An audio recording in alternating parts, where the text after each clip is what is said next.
ನಮಸ್ಕಾರ, ನಿಮ್ಮೆಲ್ಲರಿಗೂ ರೇಖಾಸ್ ಕುಕ್ಕೋಸ್ಗೆ ಸ್ವಾಗತ. ನಾನಿವತ್ತು ನಿಮಗೆ ಆಲೂಗಡ್ಡೆಯಿಂದ ಮಾಡೋಂಥ ಒಂದು ಸ್ನ್ಯಾಕ್ನ ತೊಗೊಂಡು ಬಂದಿದ್ದೀನಿ.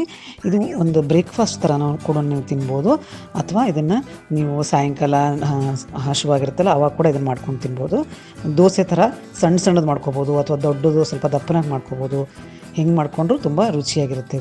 ಇದಕ್ಕೆ ಭಾಳಷ್ಟು ಇಂಗ್ರೀಡಿಯೆಂಟ್ಸ್ಗಳು ಅವಶ್ಯಕತೆ ಏನಿಲ್ಲ, ಒಂದು 2-3 ಇಂಗ್ರೀಡಿಯೆಂಟಿಂದನೇ ಮಾಡ್ಕೋಬೋದು.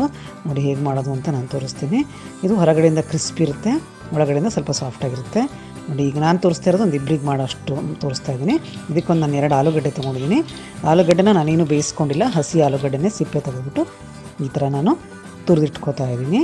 ನೋಡಿ ಈ ಥರ ಆಲೂಗಡ್ಡೆನ ತುರ್ಕೋಬೇಕು. ಈ ಆಲೂಗಡ್ಡೆನ ಚೆನ್ನಾಗಿ ಎಲ್ಲನೂ ತುರಿದಾದ ನಂತರ ನಾನು ಇದನ್ನು ಒಂದು ಬೌಲಲ್ಲಿ ನೀರು ತೊಗೊಂಡಿದ್ದೀನಿ, ಒಂದು 2 ಕಪ್ನಷ್ಟು. ಆ ನೀರಲ್ಲಿ ಇದನ್ನು ಹಾಕ್ತಾಯಿದ್ದೀನಿ. ಈ ನೀರಲ್ಲಿ ಹಾಕಿ ಇದನ್ನೆಲ್ಲ ಹೀಗೆ ಹಿಂಡ್ಬಿಟ್ಟು ತೆಗಿಯೋದ್ರಿಂದ ಏನಾಗುತ್ತೆ ಅಂದರೆ ಅದರೊಳಗಿರೋ ಸ್ಟಾರ್ಚ್ ಎಲ್ಲ ಹೋಗುತ್ತೆ. ನೋಡಿ ಈ ಥರ ಇವಾಗ ಇದು ಮಾಡೋಕ್ಕೆ ಚೆನ್ನಾಗಿರುತ್ತೆ. ಈ ಥರ ಸ್ಟಾರ್ಚ್ನೆಲ್ಲ ಮೇಲಿಂದೆಲ್ಲ ತೆಗೆದುಬಿಡಬೇಕು. ನೋಡಿ ಇದನ್ನೆಲ್ಲ ಹಿಂಡ್ಕೊಂಡು ನಾನು ತೆಗೆದು ಪಕ್ಕಕ್ಕೆ ಇಟ್ಕೊಡ್ತಾ ಇದ್ದೀನಿ. ಇವಾಗ ನಾನು ಏನು ಮಾಡ್ತೀನಿ ಅಂದರೆ ಅದೇ ಥರ 2 ಈರುಳ್ಳಿನ ತೊಗೊಂಡಿದ್ದೀನಿ, ಅದು ಕೂಡ ಇದರ ಸಿಪ್ಪೆ ತೆಗೆದುಬಿಟ್ಟು ತುರ್ಕೋತಾ ಇದ್ದೀನಿ. ನಿಮಗೆ ತುರ್ಕೊಳ್ಳೋದು ಸ್ವಲ್ಪ ತೊಂದರೆ ಆಗುತ್ತೆ ಈರುಳ್ಳಿನ ಅಂದರೆ ನೀವು ಮಿಕ್ಸರಲ್ಲಿ ಕೂಡ ಹಾಕ್ಕೋಬೋದು, ಅಂದರೆ ಬಹಳ ಪೇಸ್ಟ್ ಥರ ಮಾಡ್ಕೋಬೋದು. ಸ್ವಲ್ಪ ತುರಿದಾಗ ಹೆಂಗಿರುತ್ತೋ ಆ ಥರ ಒಂದು ಕನ್ಸಿಸ್ಟೆನ್ಸಿ ಮಾಡ್ಕೋಬೇಕು. ನೋಡಿ ಈ ಥರ ಒಂದು ಕನ್ಸಿಸ್ಟೆನ್ಸಿ ಬಂದರೆ ಸಾಕು. ನೋಡಿ ರೆಡಿ ಇದೆ ಅಲ್ವ. ಈಗ ನಾವೇನು ಮಾಡಬೇಕು, ಇದನ್ನು ಒಂದು ಬೌಲಿಗೆ ಹಾಕ್ಕೊಳ್ಳೋಣಂತೆ. ಈಗ ಇದ್ರ ಜೊತೆಗೆ ನಾನು ಆಲೂಗಡ್ಡೆ ಏನು ತುರ್ಕೊಂಡಿದ್ದೀನಲ್ಲ ಅದನ್ನು ಕೂಡ ಹಾಕ್ಕೋತಾ ಇದ್ದೀನಿ. ನೋಡಿ ಇದಕ್ಕೆ ಭಾಳಷ್ಟು ಇಂಗ್ರೀಡಿಯೆಂಟ್ ಏನು ನಾನು ಹಾಕಲ್ಲ. ಇದಕ್ಕೆ 1 ಟೇಬಲ್ ಸ್ಪೂನ್ನಷ್ಟು, ದೊಡ್ಡ ಸ್ಪೂನಷ್ಟು ಕಾರ್ನ್ಫ್ಲೋರ್ ಹಾಕಿದ್ದೀನಿ, 1 ದೊಡ್ಡ ಸ್ಪೂನಷ್ಟು ಮೈದಾ ಹಾಕಿದ್ದೀನಿ. ನೀವು ಬರೀ ಕಾರ್ನ್ಫ್ಲೋರ್ ಹಾಕ್ಕೊಂಡು ಮಾಡ್ಕೋಬೋದು. ಇದಕ್ಕೆ ರುಚಿಗೆ ತಕ್ಕಷ್ಟು ಉಪ್ಪು ಹಾಕ್ಕೊಂಡಿದ್ದೀನಿ.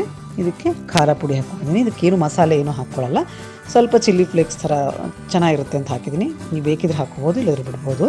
ನೋಡಿ ಇಷ್ಟೇ, ಸಿಂಪಲ್ಲಾಗಿದೆ, ಆದರೆ ಭಾಳನೇ ಟೇಸ್ಟಿಯಾಗಿರುತ್ತೆ. ನಿಮಗೆ ಇದಕ್ಕೆ ಇಂಡಿಯನ್ ಸ್ಟೈಲಲ್ಲಿ ನೀವು ಯಾವ್ದಾದ್ರು ಚಟ್ನಿ ಮಾಡ್ಕೋಬೋದು, ಏನಾದರೂ ಮಾಡ್ಕೋಬೋದು. ಇದಕ್ಕೆ ಈಗ ನೋಡಿ ಇದಕ್ಕೆ ನಾನು ಏನೂ ನೀರು ಕಲಸಿಲ್ಲ, ಸುಮ್ಮನೆ ಹಾಗೆ ಮಿಕ್ಸ್ ಮಾಡಿದ್ದೀನಿ.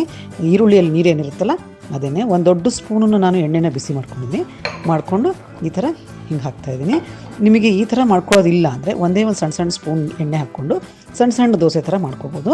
ದೋಸೆ ಥರ ಚೆನ್ನಾಗಾಗುತ್ತೆ, ಟೇಸ್ಟಾಗಿರುತ್ತೆ. ನೋಡಿ ಈ ಥರ ಆಲೂಗಡ್ಡೆನ ಯಾವಾಗ ನಾವು ಎಣ್ಣೆನ ಜಾಸ್ತಿ ಕರಿಲಾರ್ದೆ ಬಳಸ್ತೀವೋ ಅವಾಗ ಅದು ಹೆಲ್ದಿಯಾಗಿ ಇರುತ್ತೆ, ಅದು ಒಳ್ಳೆಯ ಕಾರ್ಬೋಹೈಡ್ರೇಟೇ. ಆದರೆ ಯಾವಾಗ ಅದನ್ನು ನಾವು ಎಣ್ಣೆಲಿ ಹಾಕಿ ಚೆನ್ನಾಗಿ ಫ್ರೈ ಮಾಡ್ತೀವೋ ಅವಾಗ ಆಲೂಗಡ್ಡೆ ತಿನ್ನೋಕ್ಕೆ ಅಷ್ಟೊಂದು ಒಳ್ಳೆಯದಲ್ಲ ಆರೋಗ್ಯಕ್ಕೆ.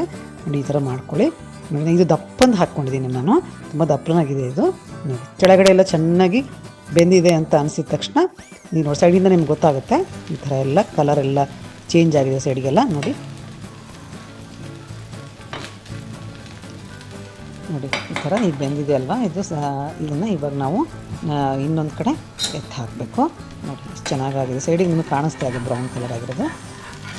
ಇದನ್ನು ನಾನು ಟರ್ನ್ ಮಾಡಿ ಹಾಕೋತಾ ಇದ್ವಿ. ಸ್ವಲ್ಪ ನಿಧಾನಕ್ಕೆ ಹಾಕೋಬೇಕು, ನಾನು ದಪ್ಪ ಹಾಕಿದ್ದೀನಲ್ಲ ಅದಕ್ಕೆ. ನೀವು ಸಣ್ಣ ದೋಸೆ ಥರ ಕೂಡ ಮಾಡ್ಕೊಂಡು ತಿನ್ಬೋದು.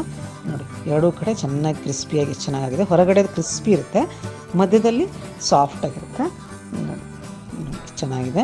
ಇದಕ್ಕೆ ನಾನು ನಿಮಗೊಂದು ಡಿಪ್ ಮಾಡೋದು ಹೇಳ್ಕೊಡ್ತೀನಿ. ಒಂದು ಕೊರಿಯನ್ ಸ್ಟೈಲ್ನಲ್ಲಿ ಇದಕ್ಕೆ ಸೋಯಾ ಸಾಸಿನ ಡಿಪ್ಪನ್ನ ಮಾಡ್ಕೋತಾರೆ, ಅದನ್ನು ಮಾಡೋದು ಹೇಗೆ ಅಂತ ಹೇಳ್ಕೊಡ್ತೀನಿ. ಇದೇನಾಗುತ್ತೆ ಅಂದರೆ ತುಂಬ ಹೊಟ್ಟೆ ತುಂಬುತ್ತೆ ಬೇಗ, ಯಾಕಂದರೆ ಇದು ಚೆನ್ನಾಗಿ ದಪ್ಪನಾಗಿ ಮಾಡಿರೋದ್ರಿಂದ ಹೊಟ್ಟೆ ತುಂಬುತ್ತೆ. ನೀವು ಬೇಕಂದರೆ ನೀವು ಇನ್ನೂ ಸ್ವಲ್ಪ ಜಾಸ್ತಿ ಆಲೂಗಡ್ಡೆ ಹಾಕ್ಕೊಂಡು ಮಾಡ್ಕೋಬೋದು. ನೋಡಿ ಇದಕ್ಕೆ ನಾನೀಗ 1 ಈರುಳ್ಳಿನ ಹೆಚ್ಕೊಂಡಿರೋದು ಹಾಕ್ಕೋತಾ ಇದ್ದೀನಿ. ಅದಕ್ಕೆ ನಾನು 2 ದೊಡ್ಡ ಸ್ಪೂನಷ್ಟು ಸೋಯಾ ಸಾಸ್ ಹಾಕ್ಕೋತಾ ಇದ್ದೀನಿ. ನೋಡಿ ಈ ಸೋಯಾ ಸಾಸು ಸ್ವಲ್ಪ ಹೊತ್ತಾದಮೇಲೆ ಇದು ನೀರು ಬಿಟ್ಕೊಳ್ಳುತ್ತೆ ಈರುಳ್ಳಿ.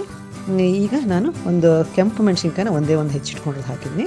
ಇದು ಹಸಿ ಮೆಣಸಿನ್ಕಾಯಿನೇ, ನೀವು ಬೇಕಿದ್ರೆ ಗ್ರೀನ್ ಕಲರ್ದು ಹಾಕ್ಕೊಳ್ಳಿ. ಇದು ವಿನೆಗರ್ ಹಾಕ್ಕೊಂಡಿದ್ದೀನಿ 1 ಸ್ಪೂನಷ್ಟು. ಚೆನ್ನಾಗೆಲ್ಲನೂ ಮಿಕ್ಸ್ ಮಾಡ್ಕೋಬೇಕು. ಇದಕ್ಕೆ ಸ್ವಲ್ಪ ಒಂದು ಪಿಂಚು ಉಪ್ಪು ಹಾಕ್ಕೊಂಡಿದ್ದೀನಿ. ಈಗ ಇದು ಏನಂದರೆ ಸ್ವಲ್ಪ ಇದಕ್ಕೆ ಖಾರ ಎಲ್ಲ ಇರುತ್ತೆ, ಯಾಕಂದರೆ ನಾವೇನು ಪ್ಯಾನ್ಕೇಕ್ ಮಾಡಿದ್ದೀವಲ್ಲ ಅದರೊಳಗೆ ಏನೂ ಖಾರ ಅಥವಾ ಏನೂ ಜಾಸ್ತಿ ಇರೋಲ್ಲ, ಲೈಟಾಗಿದೆ, ಎಲ್ಲನೂ ಮಸಾಲೆ ಏನೂ ಇಲ್ಲ. ಅದರಿಂದ ಇದನ್ನು ಈ ಥರ ಮಸಾಲೆ ಇರೋ ಥರ ಮಾಡ್ಕೊಂಡಿರ್ತಾರೆ. ನೀವು ಇದನ್ನು ಬೇಕಂದರೆ ಟ್ರೈ ಮಾಡಿ ನೋಡಿ, ಅದ್ರ ಜೊತೆ ತಿನ್ನೋಕ್ಕೆ ತುಂಬ ಚೆನ್ನಾಗಿರುತ್ತೆ.